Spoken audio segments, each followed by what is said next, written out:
అండి, good morning అందరికీ. ఉదయాన్నే మీకు ఒక అద్భుతం చూపిస్తాను, చూడండి. ఈ ఫ్లవర్స్ లాస్ట్ అక్టోబర్ మాసంలోనే వస్తాయి అని అనుకున్నాను నేను. ఎందుకంటే అప్పుడు ఒకటో రెండో ఫ్లవర్స్ వచ్చినాయి, గుర్తులేదు. కానీ ఇప్పుడు మళ్ళీ ఇప్పుడు వచ్చేసి జూలై. సో కాబట్టి ఈ జూలైలో ఈ ఫ్లవర్స్ వస్తాయని నాకైతే తెలియదు. అయితే నిన్న వేరే చోట నేను సేమ్ ఇలాగే ఉంది ఫ్లవరు, కానీ కలర్ మార్పు, ఎల్లో కలర్ ఉంది. కానీ ఈ ఫ్లవరు ఉన్నంత అంటే చూడటానికి బ్రైట్నెస్ కానీ ఇది బాగుంది, కానీ అది ఎల్లో కలర్ మొత్తం ఎల్లో ఉందన్నమాట. సో కాబట్టి ఇది 3 కలర్స్ కలిసి ఉన్నాయి. ఎందుకంటే ఈ ఫ్లవర్లో light pink, baby pink, white and green and yellow 4 colours ఉన్నాయన్నమాట. సో కాబట్టి ఈ 4 కలర్స్ ఉండటం ద్వారా అందులో ఈ ఈ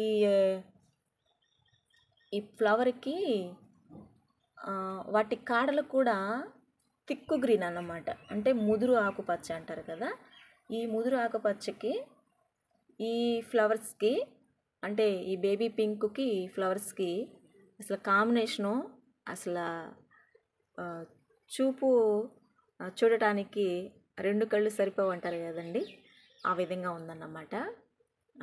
చాలా చాలా బాగున్నాయి అసలు. ఇంకా నిండుగా వస్తే ఇంకా చాలా చాలా బ్యూటిఫుల్గా ఉంటాయి. అయితే ఇప్పుడు లాస్ట్ టైం వచ్చేసి లాస్ట్ అక్టోబర్ నవంబర్ మాసాలలో 1-2 ఫ్లవర్స్ వచ్చినాయి. ఈసారి 3 వచ్చినాయి. ఇంకా ఇదిగోండి మొగ్గ వస్తూ ఉంది. అంటే ఎన్ని రోజుల నుంచి నేను ఈ మొక్కని గమనించలేదు. ఎందుకంటే ఈ మధ్యన మొక్కల మీద కానీ అసలు ఇంట్రెస్టే లేకుండా పోయింది. బాగా ఎండలు కాసినాయి, ఆ మొక్కలన్నీ చాలా ఎండిపోయినాయి. అందుని బట్టి మొక్కల మీద అయితే కొంచెం ధ్యాస అయితే తగ్గిందని చెప్పాలి. సో కాబట్టి ఇక నుంచి పువ్వులు చెట్లు కాకుండా ఏదైనా కాయల చెట్లు, అంటే మనకి కూరగాయలు మన కిచెన్కి ఉపయోగపడేవి వేద్దామని ఒక ఆలోచన. సో అయితే మార్నింగ్ లెగంలోనే ఇవి కంటికి దర్శనం ఇచ్చేటప్పటికి, అంటే నిద్ర మంచం లెగవటంతోనే ఈ ఫ్లవర్స్ని చూసేలకి అసలు ఏంటో ఒక్కలాగా, ఇప్పుడు అంటారు కదా ఉదయాన్నే ఒక మంచి కాఫీ తాగుతున్న ఒక టీ తాగితే ఉల్లాసం వస్తుంది అంటారు. కానీ నాకు ఈ ఫ్లవర్స్ చూసేలేకి అసలు నా మొత్తంతా వీడిపోయి, నిద్ర మంకంతా వీడిపోయి అసలు ఎక్కడ లేని హ్యాపీనెస్ వచ్చిందన్నమాట. అంటే దేవుడు ప్రకృతిలో మనకి మెదడుకి, అంటే మన మనసుకి ఆనందానికి కూడా మరి ప్రకృతిని ఇచ్చాడు. నిజమేనండి. ఎందుకంటే ప్రకృతిలో ఎన్నో ఉన్నాయి. మనకున్న సమస్యల నుంచి, మనకున్న ఇబ్బందుల నుంచి మనం బయటపడాలంటే ఒక్కోసారి మనం ప్రకృతిలో కూడా గడపవలసిన పరిస్థితి వస్తుంది. అలా గడిపితే బాగుంటుంది. ఆ ప్రకృతిలో చిన్న చిన్న లేగదొడలు ఉంటాయి, లేదంటే మేకలు ఉంటాయి, చిన్న చిన్న మేకలు, చిన్న చిన్న గొర్రె పిల్లలు, చిన్న పిల్లలు, ఇలాంటి పువ్వుల చెట్లు, మంచి గాలి, మంచి సముద్ర తీరం, నది ప్రవాహ తీరం, ఇవన్నీ కూడా మనకి మనసుకి ఆహ్లాదాన్ని ఇస్తాయన్నమాట. సో కాబట్టి మనం అప్పుడప్పుడు కూడా కొంత బయట ప్రపంచాన్ని కూడా చూడాలి. బయట ప్రపంచం అంటే సినిమాలు, షికార్లు వాటికి కాదండి, రెస్టారెంట్లకు వాటికి కాదు నేను చెప్పేది. ప్రకృతికి సంబంధించిన పంట పొలాలు, ఆ చిన్న కిచెన్ గార్డెన్లు, అలాంటి చోట కొంత సమయం మనం గడపగలిగితే ఆ మొక్కలు, మరి ఆకులు, అంటే రకరకాలన్నమాట. నిజంగా దేవాతి దేవుణ్ణి ఎంతగా స్తుతించాలంటే ఇవి మన కంటికి కనిపిస్తున్నాయి కాబట్టి మనం కొనలేదు, లేదంటే మనం కష్టపడి వాటి కోసం మనము రంగులు వేయలేదు, ఏం చేయలేదు కాబట్టి మనకి వాటి విలువ తెలియట్లేదు. కానీ అదే ఈ మొక్కకి, ఈ పువ్వులకి మనం పెయింట్ వేయాలంటే ఇంతగా వేయగలమా? ఇంకో సేమ్ ఇలాగే ఈ ఫ్లవర్ వల్లే మనము ఒక ఒక మంచి ఆర్ట్ వేయాలనుకోండి, ఎవరు వేయగలరు? అందరూ వేయగలరా? కొంతమంది ఆర్టిస్టులే వేయగలరు, ఇంకొంతమంది డ్రాయింగ్ వేసేవాళ్ళు వేయగలరు. కానీ ఇలాంటి ఫ్లవర్స్ ఎక్కడ మొక్కలు వేసినా కూడా ప్రతి ఇళ్ళల్లో వస్తాయి. అది దేవుడు మనకిచ్చిన హ్యాపీనెస్ అన్నమాట. అందుకే దేవాతి దేవుణ్ణి స్తుతించాలి. దేవానికే స్తోత్రం తండ్రి అనని. నాకైతే నిజంగా కాఫీ తాగకుండానే, టీ తాగకుండానే మరి ఈ ఫ్లవర్స్ని చూసేటప్పటికి ఎక్కడ లేని సంతోషం వచ్చింది. ఇంకోటి ఏంటంటే, నాకు చిన్నప్పటి నుంచి ఉన్న అలవాటు, మా ఇంట్లో చిన్నప్పటి నుంచి చాలా మొక్కలు ఉండేవి. మా అమ్మగారు పెంచేవారు కాబట్టి వాటిని చూడంగానే ఆ మొగ్గలు ఎప్పుడు విచ్చుతాయి అని రోజు ఆ గులాబీ మొక్కలు కానీ ఇంకేదైనా ఫ్లవర్స్ అయినా మార్నింగ్ లేసి వాటి వైపు చూసేదాన్ని. అలా నాకు చిన్నప్పటి నుంచి అలవాటు ఉంది కాబట్టి మధ్యలో బ్రేక్ ఇచ్చిన ఇప్పుడు కూడా నాకు ఆ హ్యాపీనెస్ అనేది అంటే ఎక్కువ, నాకు ప్రకృతి అంటే చాలా చాలా ఇష్టం. కాబట్టి నేను ఎక్కువగా వీటి ద్వారానే హ్యాపీనెస్ అవుతాను. చిన్నపిల్లల మాటలు, వారితో గడిపే సమయము, మొక్కలు, పువ్వులు. అంటే పువ్వులు తీసుకొచ్చుకొని తలలో పెట్టుకోవడం కాదండి నాకు ఇష్టం. అవి చెట్లకు ఉంటే చూడాలని ఇష్టం. అంటే ఈ గాలికి అవి ఊగుతూ ఉంటుంటే వాటితో ఆ హ్యాపీనెస్ ఇష్టం నాకు. ఎందుకంటే అలా ఊగుతూ ఉంటే చిన్నపిల్లలు మనతో మాట్లాడినట్టుగా ఉంటుంది నాకైతే. నేను అలా ఫీల్ అవుతాను. ఈ ఫ్లవర్స్ కూడా ఎందుకంటే వీటికి జీవం ఉంది. ఎందుకంటే దేవుడు వీటికి జీవం కలగజేశాడు. సో కాబట్టి ఇంకోటి ఏంటంటే మొక్కలు కూడా మాట్లాడుకుంటాయంట, మొక్కలు నవ్వుకుంటాయంట, మొక్కలు సంభాషించుకుంటాయంట. ఇది బయాలజీ సైంటిస్టులు చెప్పిన విషయం అన్నమాట. అంటే ఈ మొక్కల శాస్త్రవేత్తలు చెప్పిన సంగతులు ఇవన్నీ కూడాను. సో కాబట్టి పక్కన చూడండి ఎంత బ్యూటిఫుల్గా ఉన్నాయో. పక్కనే కరివేపాకు మొక్క వేసాను అన్నమాట. కరివేపాకు మొక్క, ఆ తర్వాత ఇది దోస పాదు అన్నమాట. జస్ట్ ఇదిగోండి ఇలా వంగిపోయి ఉంది. ఇదేంటంటే తులసి మొక్క అయితే ఈ దోసపాదు ఈ విధంగా దాన్ని నల్లుకోవటం ద్వారా ఈ చెట్టు వంగిపోయిందన్నమాట తులసి మొక్క. ఈ ఫ్లవర్స్కి ఎలా ఉందంటే నీడలాగా ఉందన్నమాట చూస్తుంటే. ప్రకృతి వేసిన పందిరి అన్నమాట ఇది. చూడండి, ప్రకృతి వేసిన పందిరి.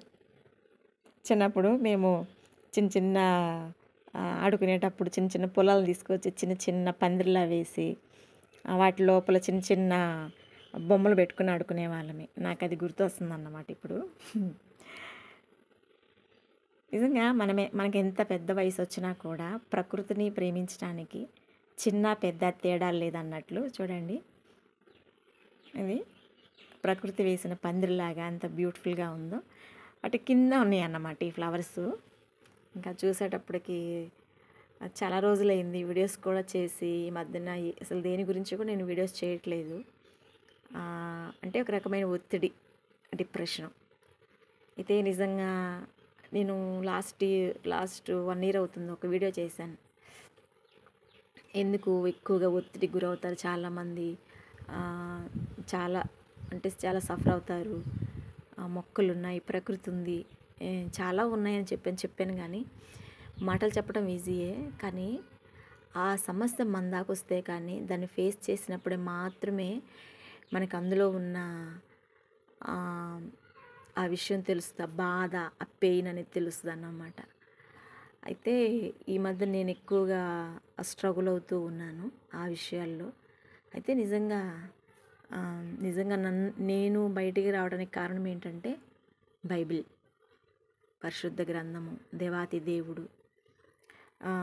ప్రతిసారి నాకు ఆ వాక్యాల ద్వారా నాతో మాట్లాడడం, నన్ను బలపరచడం. ఎలా అంటే పిచ్చి పీక్స్కి వెళ్ళింది అన్నట్టు నా ఒత్తిడి కూడా ఆ స్థాయికి వెళ్ళిపోయింది. ఒత్తిడికి వెళ్తే మనం ఏమైపోతాం మనకు తెలుసు కదండి. ఒత్తిడి ఎక్కువైపోయిందంటే, డిప్రెషన్ ఎక్కువైపోయిందంటే. సో కాబట్టి నేను ఆ స్థాయికి వెళ్ళినప్పుడు నన్ను ఆదరించిన ఇదేంటంటే దేవాతి దేవుడు, సృష్టికర్త, ఈ మొక్కల్ని సృజించిన దేవుడు, మనల్ని సృజించిన దేవుడు, దేవాతి దేవుడు నన్ను వాక్యాల ద్వారా బలపరిచిన దాన్ని బట్టి తిరిగి మరలా మొన్నటి వరకు అసలు ఒక 4-5 మంత్స్ నుంచి అసలు నేను ఈ మొక్కలను అయితే అస్సలు పట్టించుకోలేదు. కొన్నిసార్లు అయితే వాటర్ కూడా పోసేదాన్ని కాదు.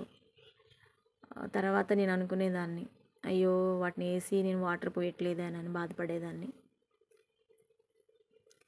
కానీ మరలా వాటికి అప్పుడప్పుడు మళ్ళీ వాటర్ పోస్తూ అలా వచ్చాను. ఈ మధ్యన దేవుడు చక్కగా మంచి వర్షాన్ని కురిపించాడు బాగా.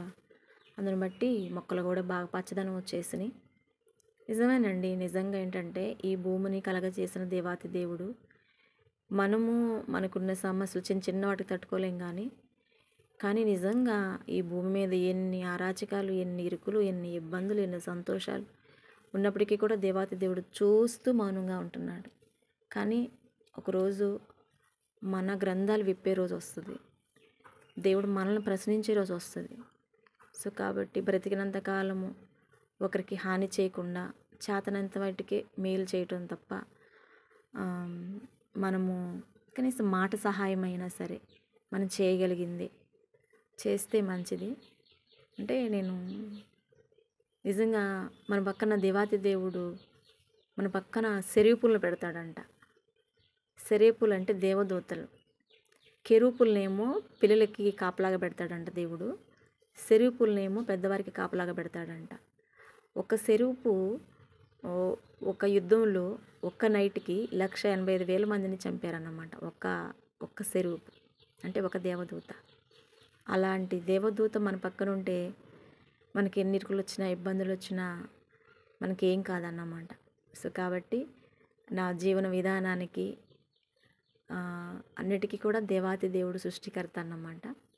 కాబట్టి మనం అన్ని విషయాల్లో మన జీవితానికి మనం ముందుగా మన దేవుణ్ణి పెట్టుకోవాలి. ఎందుకంటే మనము కనీసము ఈ మొక్కకు రంగులు వేయలేము.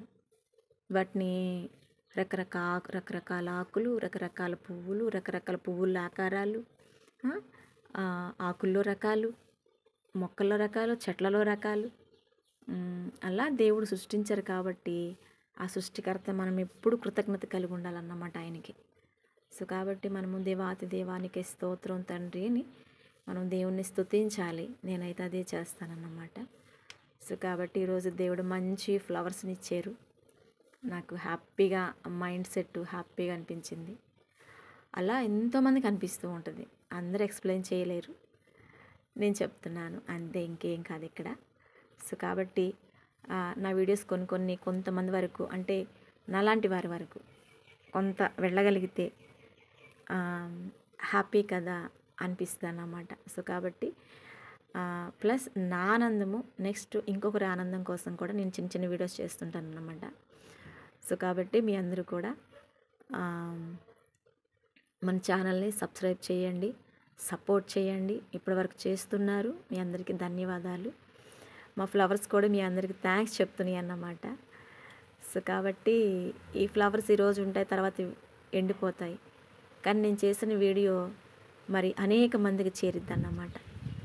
సో కాబట్టి వాళ్ళు ఎక్కడ లేకపోయినా ఈ ఫ్లవర్స్ని చూస్తారు, దగ్గరుండి చూస్తారు, వారి సెల్ ఫోన్లో చూస్తారు. సో కాబట్టి కొంతమంది మంచానికే పరిమితం అయ్యి హెల్త్ బాగాలేక బయటికి రాలని పరిస్థితులు ఉన్నవారి దాకా వెళ్తాయి అన్నమాట. సో కాబట్టి నేను చేసే ప్రయత్నము మంచి మనసుతో చేస్తున్నాను కాబట్టి అది ఖచ్చితంగా దేవుడు దీవిస్తాడన్నమాట. సో మీ అందరికీ థ్యాంక్స్ అండి. అందరికీ గుడ్ మార్నింగ్.